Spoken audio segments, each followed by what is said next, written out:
Hello, welcome. Today I have something special for you where you're gonna learn about a blind date. This is a conversation between two people, Jovenel between Martine. A blind date. You're gonna see that after, but before, what you have to do, share the video right now and like it. Say you are present, and at the end of the video, say if you like the video. Thank you for sharing. I'm coming back. Yes, we are back. We have a conversation. This conversation is President and the First Lady. So, of Haiti, Haiti, the First Lady of Haiti, Jovenel between Martine. Blind date. When I say a blind date, as a meeting that you have with somebody for the first time. This is someone you used to talk, but you don't know him, you don't see him, you don't see his face or her face before, but you're gonna see the person for the first time in your life. A blind date, c'est un rendez-vous qu'on a au monde pour la première fois. Like, on parle un petit ami depuis bien longtemps, ou t'as bien aimé ou les amis ça, et puis, soit c'est ou même, especially in love, surtout dans la question d'amour, soit ou même personnellement nous organiser ça. Et bien, nous avons rencontré dans tel hôtel ou bien tel restaurant, nous avons rencontré ma babie et tel gens, etc. Or somebody else can organize that. On l'autre monde capable d'organiser petit rendez-vous ça pour vous, like sous vos amis et qui remet on l'autre monde pour vous. Et puis l'organiser ti ba là et puis dit besoin nous tel rendez-vous c'est pour aller tel côté puis il get l'autre ami là organiser là ba arranger bagay ou les monde ça va arranger.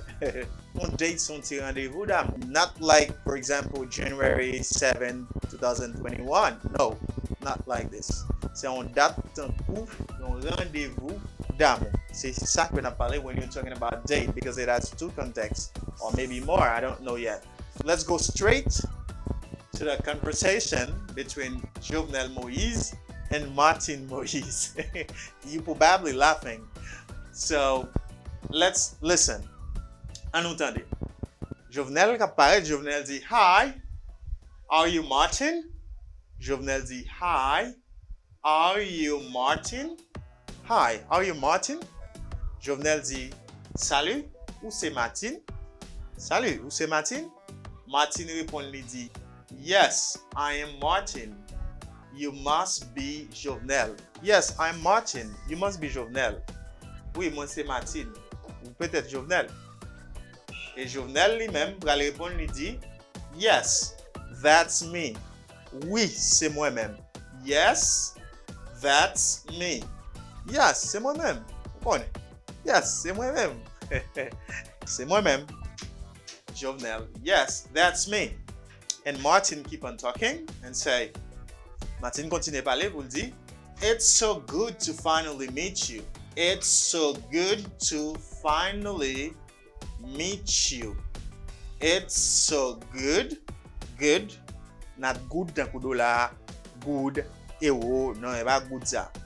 It's good. Good, pas good. Gardez lèvres moins, gardez position lèvres moins. Good. Good. Good. Pour là, on fait la lèvre qui est allongée. Des points de bouche qui est allongée. Lower and upper and lower lips. C'est lèvres qui bougeait. Là, on dit l'agent haïtien. Good. Good. Mais là, on dit ça qui veut dire bien, on dit good. Good. It's so good to finally meet you. C'est bien pour me rencontrer avant. Martine has told me so much about you. Après, prendre une phrase Martine, non? Martine, quelle est jeune Jean tout? Non, je dis jeune Jeanne. Jovenel jeune Jean et Martine jeune Jeanne. Non, accepte. Acceptez me créer propre mot pam. On vient battre. It's so good to finally meet you. It's so good to finally meet you. It's so good to finally meet you. C'est bien pour me rencontrer avec vous. C'est bien finalement pour me rencontrer avec vous. C'est n'a traduit tout petit détail. Finally signifie finalement. C'est bien finalement pour me rencontrer avec vous. Meet you, le verbe to meet signifie rencontrer. Meet you, rencontrer avec vous. It's so good, c'est bien, c'est bon. To finally meet you, pour finalement me rencontrer avec parce qu'il n'a pas parlé longtemps, vous comprenez? Martine has told me so much about you. Martine parle en pile de vous. OK? Martine parle en pile de vous. Martine te dit en pile bagay avec de vous. Daniot has told me so much about you. Daniot parle en pile de vous. Jovenel has told me so much about you. Jovenel parle de vous en pile. Yes, let's see what Jovenel is saying. And alors, qui ça Jovenel pral di là? I hope that he had good things to say about me. I hope that he had good things to say about me. Moi espérer que il te dit bon bagay sur moi en résumé. Mais si n'a traduit n'a dit moi espérer que il te gen bon bagay pour le dire de moi. Moi espérer ça te dire c'était bon bagay. I hope that he had good things to say about me. I hope that he had good things to say about me. Allez, I hope that he had good things to say about me. Moi espérer que il te gen bon bagay pour te dire à propos de moi. OK, ça c'est Jovenel qui l'a plon ça. Bim bim dans Colette Martine. And Martine answers, Martine qu'on y a répondu lui dit, he had only good things to say. He had only good things to say. C'est même Jean Takap dit, ah, il pas ta gagner l'autre bagay pour te dire que bien. Mais si n'a traduit phrase ça, te gen seulement bon bagay pour te dire. Ou bien il te dit bon bagay seulement de vous. Martine continue pour dire, did you have trouble fighting me? Did you have trouble? Pas dim trouble, dim trouble. Comme n'a pas prendre, sous dim trouble, mais sous pas connaît. Sous pas de tomber sur anglais, tout pas tout dim trouble là, n'a prendre. Donc on est encore quand l'école là, on dim trouble. Trouble. Trouble.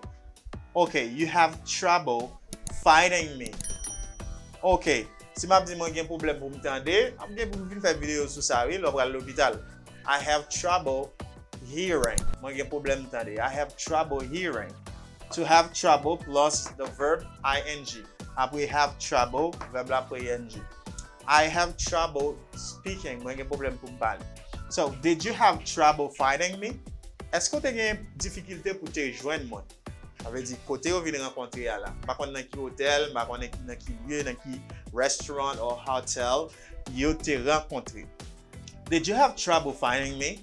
Est-ce que tu as du mal pour te joindre moi? Okay, now we're gonna see what Jovenel answers. Nous allons voir qui ça Jovenel répond lui-même. Jovenel va le faire gol, il va la gomba dans Colette Martine. Bim. And what Jovenel says? Jovenel says, well, how many beautiful women in a red dress by the fountain are there? How many beautiful women in a red dress by the fountain are there? Well, how many beautiful women in a red dress by the fountain are there? Martine m'a dit, est-ce qu'on a une moins sans difficulté? Donc, Jovenel répondait bien, combien de belles femmes qui habillent à belle rade rouge ça qui te près fontaine dans là? Seulement ou même, OK? Ça c'est ça Jovenel dit Martine. But let's see what Martine says. Vous comprenez? Martine says, thank you for the compliment. Vous comprenez, mesdames, tout ça dit merci. Ou belle oui, merci. Ou intéressant, merci. Mesdames, tout bas, merci. OK, mesdames. Thank you for the compliment. Merci pour compliment. C'est ça Martine répond. Merci pour compliment. Mais on connaît, mesdames, merci. On va oublier ça même. So, Jovenel says after, so, would you like to go to get a bite to eat, Martine? Jovenel dit, would you like to go to get a bite to eat, Martine? Est-ce qu'on pas même pour aller chercher un bagage pour nous manger, Martine? Est-ce qu'on rencontre pour la première fois? Comprenez? So, would you like to go to get a bite to eat, Martine? Pour te réunir, capable de demander pour consommer. So, would you like to go to get a bite to eat, Martine? C'est ça, Jovenel lui-même, lui dit Martine. But let's see what Martine answers.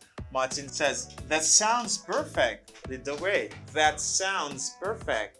That sounds perfect. Lead the way.